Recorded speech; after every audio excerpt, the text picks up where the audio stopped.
Welcome to our ஆன்மீக களஞ்சியம் channel. இன்னைக்கு நம்ம பார்க்க போகிறது தெய்வத்தின் குரல் 7ஆம் பாகம் 6ஆம் அத்தியாயம் நாடகக்கலை அன்றும் இன்றும். அதில் சாந்த நிலையை அடையவே கலைகள் உதவ வேண்டும். காவிய ரசங்களை சொன்னேன். இப்படியே ருசியிலும் 6 ரசங்கள் இருக்கின்றன. அறுசுவை என்பார்கள். நாக்குக்கு ருசிக்கிற இந்த ரசங்களை வைத்துத்தான் மனசுக்கு ருசியாக இருக்கப்பட்ட கலை அனுபவங்களுக்கும் நவரசம் என்று பெயர் வைத்தார்கள். இனிப்பு, கசப்பு, துவர்ப்பு, புளிப்பு, உரைப்பு, கரிப்பு என்று 6 ரசங்கள் இருக்கின்றன. இவை ஒவ்வொன்றுமே பு என்றுதான் முடிகின்றன. அதனால் எல்லாவற்றிலுமே உப்பு இருப்பதாக சொல்லலாம். உப்பில்லா பண்டம் குப்பையிலே என்று இதனால்தான் சொல்கிறோம் போலிருக்கிறது. இதில் எந்த ரசத்தையும் தனியாக சாப்பிட முடியவில்லை. வெறும் உப்பை, வெறும் புளியை, மிளகாயை, கடுக்காயை, பாகற்காயை சாப்பிடுவது என்றால் முடியாத காரியம். சர்க்கரை, வெல்லத்தை வேண்டுமானால் ஏதோ கொஞ்சம் சாப்பிடலாம். ஆனாலும் அது கூட மாவு கீவு சேர்த்து தித்திப்பு பட்சணமாக பண்ணினால் சாப்பிடுகிற அளவுக்கு வெல்லத்தையும் சர்க்கரையையும் சாப்பிட முடிவதில்லை. அது திகட்டி விடுகிறது. ஆனால் தனியாக சாப்பிட முடியாத இந்த சட் ரச வர்க்கங்களையும் விதம் விதமாக கலந்துவிட்டால் பல தினுசு வியஞ்சனங்கள் செய்து வயிறார சாப்பிட முடிகிறது. ஒன்று சேருவதில் சங்கத்தில் விளைகிற பெரிய ருசிக்கு இது ஒரு திருஷ்டாந்தம். வாழ்க்கையிலும் இப்படியே ஏதோ ஒரு உணர்ச்சி மட்டும் இருந்தால் சீக்கிரம் திகட்டிவிடும். அதனால்தான் அழுகை, சிரிப்பு, வெற்றி தோல்வி, மான அவமானம் எல்லாம் கலந்து வருகின்றன. சரி, எல்லா கலரும் சேர்ந்த வெள்ளை மாதிரி எல்லா சுவைகளும் சேர்ந்த சுவை ஏதாவது இருக்கிறதா? உணர்ச்சியில் சாந்தம், கலர்களில் சூரிய ஒளி போல் சுவைகளில் ஏதேனும் உண்டா? ஒன்றே ஒன்று இருக்கிறது. அதுதான் வெண்ணெய். இதுவும் பார்த்தால் வெளுப்பாக இருக்கிறது. ரொம்ப நைஸாக இருக்கிறது. அதன் ருசியிலேயே ஒரு சாத்விகம், சாந்தம்.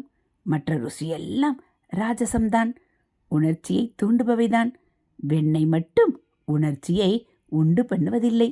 வெண்ணெயை கொஞ்சம் ஜாஸ்தி சாப்பிட்டு விட்டாலோ உணர்ச்சி செத்து மந்தமாக உறக்கமாகவே ஆகிவிடுகிறது. கிருஷ்ண பரமாத்மா அதன் சாந்தம், சாத்விகம் இவற்றுக்காகத்தான் நவநீத சோரனாக இருக்கிறார். வெண்ணெயின் ருசியை தித்திப்பு என்று சொல்ல முடியாது. அதுவே உண்மையான மதுர ரசம் என்று சொல்லலாம். இதிலே இன்னொரு விசேஷம் என்ன என்றால், வெண்ணெய் காய்ச்சின நெய்யை விட்டு தீபம் ஏற்றினால் அதுவும் சூரிய வெளிச்சம் போல வெள்ளை ஒளியாக இருக்கிறது. ஒவ்வொரு தைலத்தில் ஏற்றுகிற தீபத்துக்கு ஒவ்வொரு நிற ஜுவாலை உண்டாகிறது. நல்லெண்ணெய் விளக்கு செம்மஞ்சளாக எரியும். கடலெண்ணெய் தீபம் ஒரு தினுசான மஞ்சளாக எரியும். நெய் விளக்கு மட்டும் அதை பார்த்தாலே மனசு அடங்குகிற மாதிரி வெள்ளை ஒளியாக பிரகாசிக்கிறது. அதிலே சிவப்பு ஜோதி வீசுவதில்லை. நல்ல சுத்தமான நெய்க்கு இதுதான் லட்சணம். அதனால்தான் சுவாமி சன்னிதானத்தில் எல்லோர் மனத்திலும் சாந்தம் உண்டாக வேண்டும் என்று நெய் விளக்கே ஏற்றச் சொல்வது.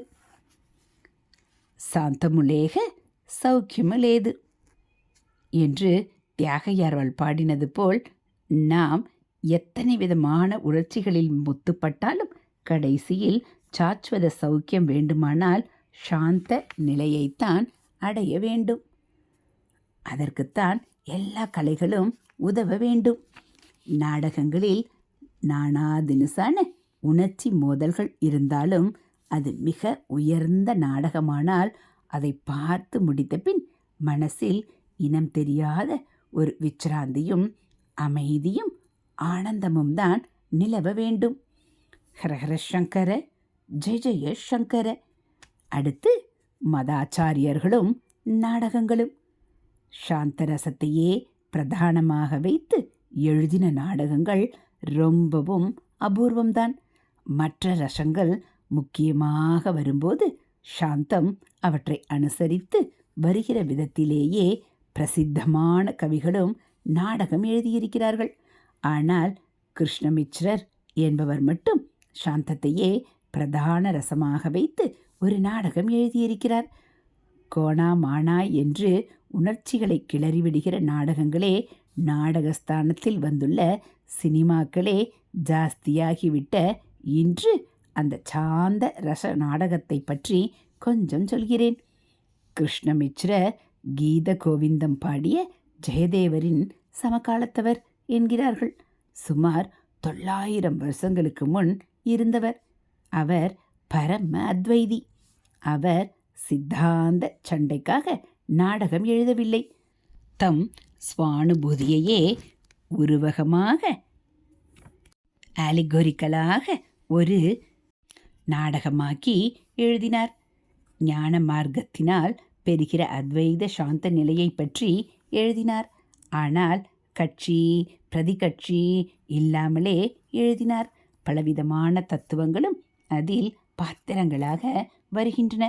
விவேகன், அதாவது ஞானத்தை தேடுகிற சாதகன், தான் கதாநாயகனான ராஜா. அவனுக்கு எதிரி மகாமோகன, அதாவது மாயை. விவேகனுக்கு பலவிதமான நல்ல குணங்களும் மந்திரிகளாக சைனியங்களாக இருக்கின்றன.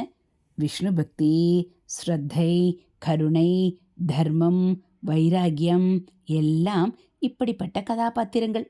அஞ்ஞானம், பாபம், அசத்தியம் முதலிய கெட்ட குண பட்டாளங்கள் மகாமோகனின் பரிவாரமாக வருகின்றன.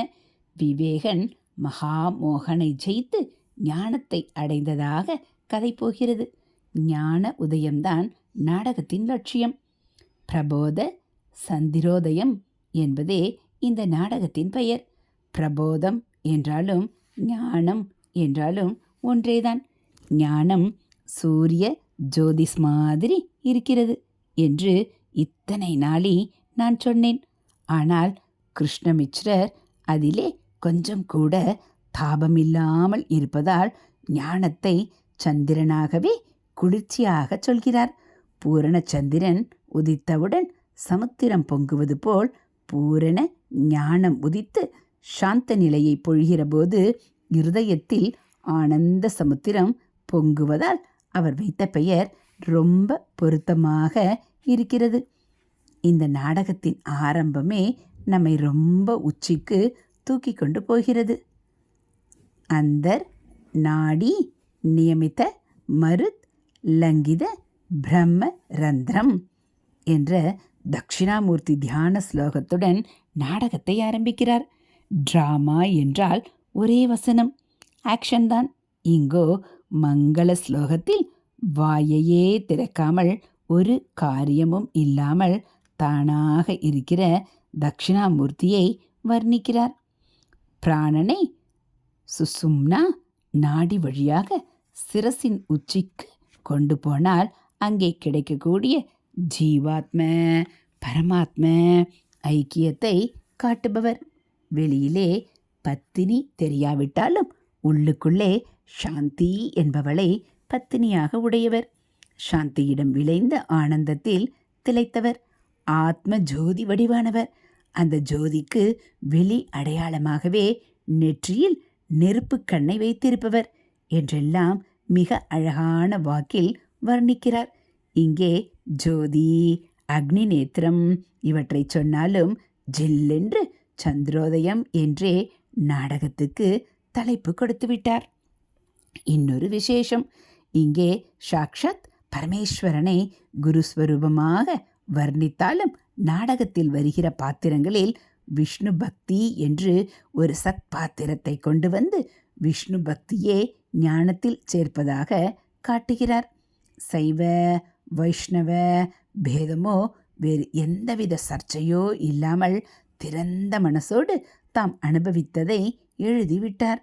பிற்காலத்தில் வேதாந்த தேசிகர் வந்தார்.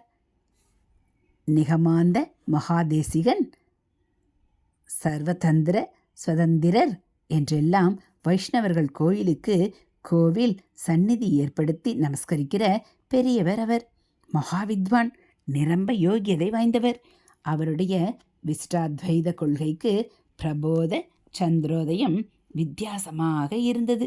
எனவே இந்த நாடகத்தை ஆக்ஷேபித்து இதே டெக்னிக்கில் அவரும் ஒரு நாடகம் எழுதினார்.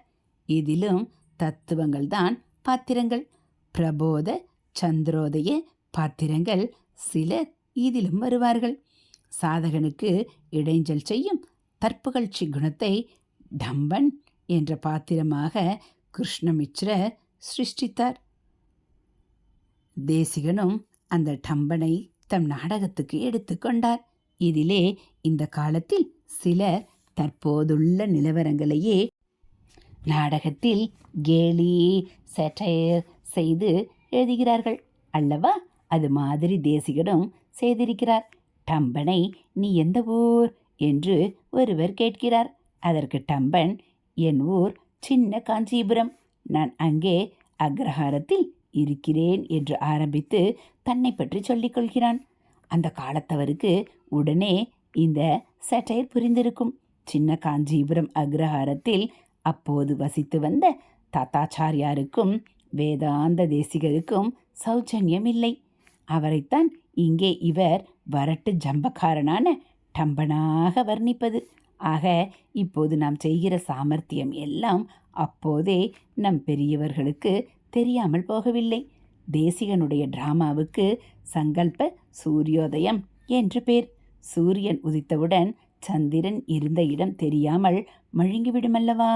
அதுபோல மிச்சிரரின் சந்திரோதயத்தை இது ஒன்றுமில்லாமல் ஆக்கிவிடும் என்பதால் இப்படி பேர் வைத்தார். கிருஷ்ணமிச்சிரர் ஒரு சண்டைக்கும் போகவில்லை, குளிர்ச்சியாக பேர் வைத்தார். தேசிகன் வாதப்போர் செய்வது என்று ஆரம்பித்தவுடன் சூடுபிடித்து விட்டது. சூரியோதயம் என்று பேர் உண்டாயிற்று. பிற்பாடு வந்த மத்வாச்சாரியார் அத்வைதம் விசிஷ்டாத்வைதம் இரண்டையும் ஆக்ஷேபித்தவர் ஆனபடியால் அவர் சந்திரோதயம் சூரியோதயம் இரண்டையும் கண்டித்து ஒரு கிரந்தம் எழுதினார். சந்திரன் சூரியன் இருவரையும் விழுங்குபவன் ராகு அல்லவா? எனவே தம் நூலுக்கு உபயக்கிராச ராகுதயம் ராகு உதயம் என்று பெயர் வைத்தார். உபய இரண்டையும் சந்திர சூரியர் இருவரையும் கிராச பிடிக்கிற பீடிக்கிற ராகுதயம், ராகுவின் உதயம் என்று அந்த தலைப்புக்கு அர்த்தம். ராகு என்பது நிழல், இருள், சாயாகிரகம் என்றே பேர். முதலில் குளிர்ச்சியும் ஒளியும் சேர்ந்த சந்திரன், பிறகு குளிர்ச்சி இல்லாவிட்டாலும் பிரகாசமாவது இருக்கிற சூரியன் என்று போய் கடைசியில் ஒளியும் இல்லாத ராகு பாம்புடன் முடிகிறது. கண்டனமே லட்சியம் என்றால் இப்படியாகிறது. அது ஒரு பக்கம் இருக்கட்டும். பெரிய தத்துவங்களை சொல்வதற்கு மதாச்சாரியர்களே கூட நாடகம் எழுதினார்கள் என்றால் அந்த கலைக்கு பூர்வத்தில் எத்தனை உயர்ந்த ஸ்தானம் இருந்திருக்கிறது என்று தெரிகிறது. இது மட்டுமில்லை, குமாரில பட்டர் போன்ற மகா பெரிய தத்துவ சாஸ்திரஞர்கள் தங்கள் சித்தாந்தத்துக்கு பிரமாணம் காட்டும்போது வேத வாக்கியம் தர்மசாஸ்திர வாக்கியம் இவற்றோடு சாகுந்தலம் போன்ற நாடக வசனத்தையும் மேற்கோள் காட்டி எங்கள் அபிப்பிராயத்துக்கு இது ஓர் ஆதாரம் என்கிறார்கள். மனசாட்சிக்கும் ஓரளவு சத்திய பிரமாணம் உண்டு என்பதற்கு குமாரில பட்டரும் வேதாந்த தேசிகரும் காளிதாசனை மேற்கோள் காட்டுகிறார்கள். ஹரஹர சங்கர ஜெய ஜெய சங்கர, ஹரஹர சங்கர ஜெய ஜெய சங்கர. மகா பெரிய வாசரணம். இதுபோல் தெய்வத்தின் குரல் பகுதிகளை நீங்கள் தினந்தோறும் கேட்கணும் அப்படின்னா மறக்காமல் நம்ம சேனலை சப்ஸ்கிரைப் பண்ணுங்கள். கூடவே பெல் ஐக்கானை கிளிக் பண்ணி ஆளுங்கிற பட்டனையும் அழுத்திடுங்க. நம்ம சேனலில் வரக்கூடிய தெய்வத்தின் குரல் பகுதிகள், மகாபிரிவா மகிமை, மகாபிரிவா அருள்வாக்கு, ஆன்மீக தகவல்கள் எல்லாம் உங்களுக்கு பிடிச்சிருந்தா ஒரு லைக்கும் கமெண்ட்டும் கொடுத்து உங்களுக்கு தெரிஞ்சவங்களுக்கும் ஷேர் பண்ணுங்கள். ஹரஹர சங்கர, ஜெய ஜெய சங்கர, ஹரஹர சங்கர, ஜெய ஜெய சங்கர. மகாபெரியவா சரணம்.